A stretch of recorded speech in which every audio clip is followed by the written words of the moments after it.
진료를 보다 보면 간혹 무릎에 물이 차서 붓고 아프다고 하시는 분이 있습니다. 무릎 관절을 감싸고 있는 관절낭의 안쪽을 활액막이라고 하는데, 이 막의 내벽에서 미끌미끌하고 점성이 있는 액체인 활액이 분비가 됩니다. 활액은 평소 무릎 관절을 사용할 때 활성화되는데, 관절이 움직일 때 충격을 흡수하고 마모되는 것을 방지하는 윤활유처럼 작용합니다. 또한 활액은 혈관과 신경이 없는 무릎 연골에 영양분과 산소를 공급하는 중요한 역할도 합니다. 무릎에 문제가 없는 평상시에는 윤활액이 생성되고 흡수되는데 이 양이 거의 일정하게 유지됩니다. 하지만 무릎에 문제가 생기면 활액막이 이 문제를 해결하기 위해 더욱더 많은 활액을 만들어내고 생성된 양이 흡수되는 양보다 많아지면서 결국 무릎에 물이 차게 되는 것입니다. 무릎이 부풀어 오를 정도로 물이 차오르는 증상이 2-3일 이상 지속된다면 문제가 생겼다는 신호입니다.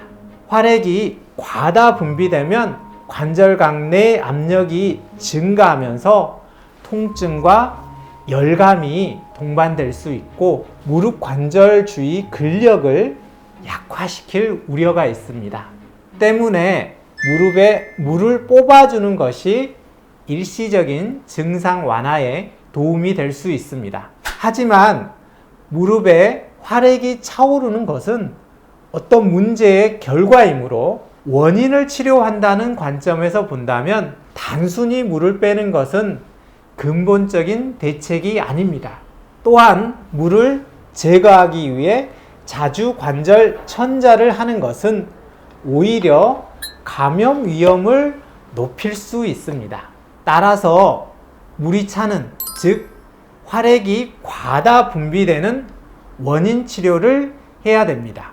무릎에 물이 차는 원인은 4가지 정도로 나눌 수 있습니다. 첫 번째 원인은 퇴행성 변화로 인하여 손상된 조직이 자극을 받으면 물이 차게 됩니다. 나이가 들어가면서 피부에 탄력이 떨어지듯이 나이를 먹어가면서 관절 연골이나 반월 연골판도 탄력이 떨어지고 조직이 딱딱해져서 찢어지기 쉬운 상태가 됩니다. 그런 조직은 약한 충격에도 쉽게 떨어지거나 찢어질 수 있습니다. 찢어져서 너덜거리거나 떨어져 나간 관절 연골이나 반월 연골판 조직이 주변을 자극해서 무릎에 물이 찰 수 있습니다. 두 번째 원인은 외상에 의하여 물이 차는 경우도 있습니다. 심한 운동이나 충격으로 전방 십자인대가 파열되거나 관절 연골과 뼈가 같이 떨어지는 골연골골절이 생겨도 피가 났다가 결국은 물이 찰 수 있습니다. 세 번째 원인은 류마티스나 통풍 같은 염증성 질환으로 물이 찰 수 있습니다. 네 번째 원인은 세균, 바이러스 등 다양한 병원체의 감염으로 물이 찰 수 있습니다.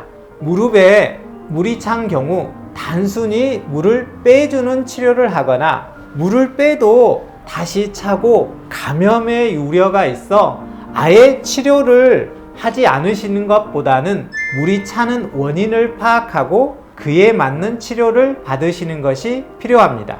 저희 목허리 한방병원에서는 퇴행성 무릎 관절염 등으로 물이 차는 경우에 도움이 되는 치료 방법으로 선침, 봉침 치료를 시행하고 있습니다. 선침은 무릎 주위 관절 인대 등을 강화시켜 통증을 줄여주며, 봉침은 항염증 효과가 뛰어나 염증을 치료함으로써 물이 저절로 흡수될 수 있도록 도와줍니다. 이러한 선침이나 봉침은 관절각 내에 직접 주사하는 게 아니라 무릎 주변의 연부 조직 혹은 혈자리에 피하 주사하기 때문에 감염의 위험이 현저히 낮습니다. 또한 통증으로 굳어진 관절을 풀어주기 위하여 추나치료나 도수치료 등을 시행하기도 하며 약해진 관절을 보강하는 한약 처방을 하기도 합니다. 따라서 무릎이 붓고 아파서 2, 3일 이상 지속된다면 저희 모코리 한방병원에 꼭 방문하셔서 치료를 받으시기 바랍니다.